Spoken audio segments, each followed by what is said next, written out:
buka dulu buku Kejadian supaya kita melihat betapa baiknya Tuhan itu. Kejadian 1, 26, 27, 28 kita akan baca bersama-sama.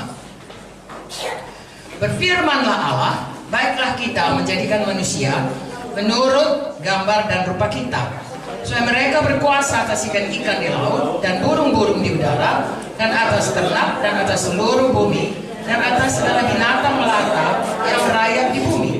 Maka Allah menciptakan manusia itu menurut gambarnya, menurut gambar Allah diciptakannya dia, laki-laki dan perempuan diciptakannya mereka. Allah memberkati mereka, lalu Allah berfirman pada mereka, beranak cuculah dan bertambah banyak, penuhilah bumi, lalu karena itu berkuasalah atas ikan-ikan di laut, burung-burung di udara, dan atas segala binatang yang merayap di bumi. Amin. Nah, kalau kita lihat dari sini, saudaraku, betapa baiknya Tuhan itu menciptakan manusia. Dari awal kalau kita baca dari pasal 1 ayat 1 dan seterusnya, dia menciptakan begitu baiknya Taman Eden. Barulah diciptakannya manusia. Untuk manusia hanya berdua saja, mula-mula satu saja. Tuhan selalu memberikan Taman Eden yang begitu indah. Sebenarnya Tuhan itu baik kepada kita. Dan itulah memang maksudnya dari mulanya. Ya, untuk menciptakan kita segambar dengan dia. Dan di sini kita lihat dikatakannya di sini, maka Tuhan menjadikan ayat 26, baiklah kita menjadikan manusia menurut gambar dan rupa kita, dan supaya mereka berkuasa. Ya, lalu ayat 27, maka Allah menciptakan manusia menurut gambarnya. Menurut gambar Allah ciptakannya dia laki-laki perempuan, diciptakannya mereka. Lalu Allah memberkati mereka. Dan Allah berfirman pada mereka, beranak cuculah, bertambah banyak, penuhi bumi, dan taklukkanlah. Saudaraku, jadi Tuhan mau kita segambar dengan dia. Amen. Tuhan mau kita memenuhi bumi. Amen. Tidak sendiri saja, dengan arti kata berkembang biak. Amen. Dan juga Tuhan mau kita berkuasa. Amen. Ya, kita tinggal di bumi ini, seharusnya kita yang berkuasa. Amen. Tuhan menyerahkan bumi ini di bawah kuasa Adam dan Hawa. Tapi saudaraku, sama seperti cerita perwira yang berkata, bagaimana kalau aku memerintahkan kepada bawahanku pergi, dia pergi. Karena aku pun kalau diperintahkan pergi, aku pergi. Artinya kalau kita patuh kepada atasan, maka bawahan kita punya otoritas terhadap bawahan kita. Selama manusia pertama Adam dan Hawa patuh kepada Tuhan, bumi ini takluk kepadanya. Tapi begitu dia berdosa, kita lihat kemudian saudaraku, bagaimana dia mendengarkan apa kata setan. Dan pada waktu dia mendengar kata setan, dia memilih menjadi taat kepada Tuhan atau taat kepada setan. Sampai sekarang itu pilihan pada kita. Begitu dia taat kepada setan, dia berubah, dia berdosa, jatuh kepada dosa, kalah terhadap pencobaan, dan kemudian kuasa yang tadinya dia adalah hamba Tuhan, hamba kebenaran, sekarang saudaraku, kuasa itu, ketaatannya dia sudah diberikan kepada setan. Lalu dia menjadi hamba setan. Roma 6 ayat 16-18 berkata demikian. Mari kita baca. Kepada siapa kita taat, jadi hambanya lah kita. Itu sebabnya manusia menjadi hamba dosa, menjadi hamba setan. Kalau kita lihat, takkan ada orang mau namanya hamba setan. Apa hamba setan? Saya nggak pernah. Tapi sebenarnya secara rohani, kalau kita tidak taat kepada Tuhan, itu namanya hamba setan. Ya.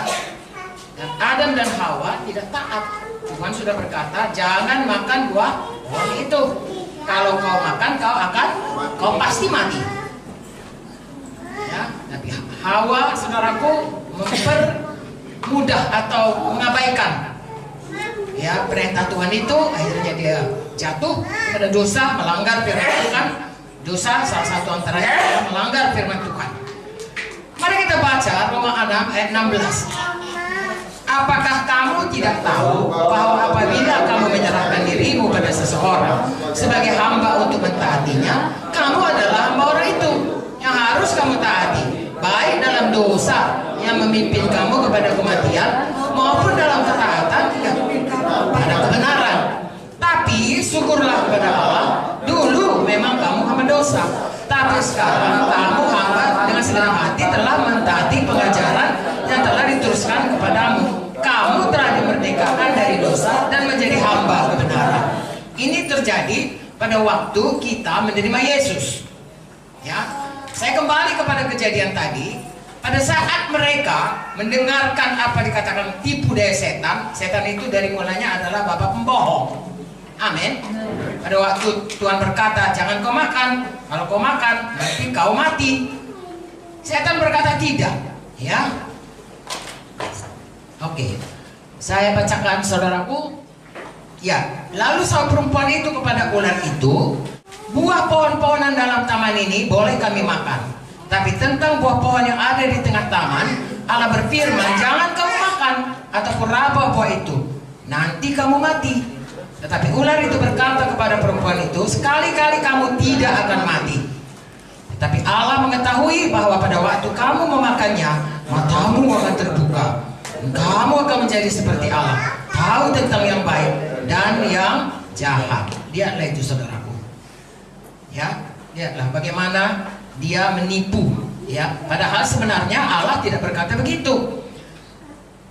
Kejadian 2 ayat 16. Lalu Tuhan Allah memberi perintah kepada manusia, semua pohon dalam taman ini boleh kau makan buahnya dengan bebas, tapi pohon pengetahuan tentang yang baik dan jahat itu jangan kau makan buahnya, sebab pada hari engkau memakannya pastilah engkau mati. Tuhan berkata, pastilah engkau mati. Lalu perempuan ini berkata, ya, jangan kau makan atau raba. Gak ada dikasih tahu Tuhan raba, ditambah-tambahinya. Ya. Lalu di sini dikatakan pastilah kau mati. Ayat 17. Lalu dia berkata, nanti kamu mati. Beda itu kalau bilang pasti kau mati, nanti kau mati. Mana lebih pasti?